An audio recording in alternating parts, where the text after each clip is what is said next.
Hello, Reed here. Today I'm going to teach you how to shuffle a deck of Magic cards. Now there's two golden rules for shuffling. The first is don't show the card faces to either player while you're shuffling. The second is try your best to employ multiple different methods of shuffling, at least two, because any one particular method might have flaws on its own. So the way I like to start is I begin with a pile shuffle. I recommend doing exactly one pile shuffle because it's a great way to count your cards before the game. Make sure you didn't drop one. Make sure you don't accidentally have your opponent's pacifism from the last game. Just generally make sure you're presenting a legal deck. But doing more than one pile shuffle would be unnecessary and excessively time consuming. After the pile, I gather up my cards. And the most common shuffle that you're going to see most Magic players do is just the overhand shuffle. So I cut the deck into two halves and I just slide one half into the other.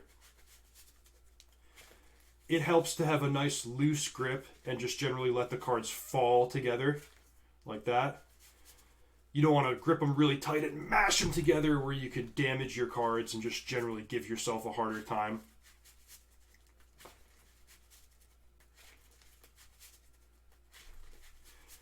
And if you're comfortable, you have a third method of shuffling that you like, you can mix that in too, just to be thorough. So I'm going to do a couple riffle shuffles. Remember, no matter what I'm doing, the card faces are towards the table, not up so that either player can see them. Now, before a game of Magic, you're going to have an opponent sitting across the table from you. So best practice is that you can either make eye contact with your opponent or just look up at the ceiling while you're shuffling. In either case, that's going to reduce the chances that I accidentally see one of my card faces. And also important, it's going to set my opponent's mind at ease so that they know I'm not looking. Just generally good etiquette. The whole process should take you 60 to 90 seconds.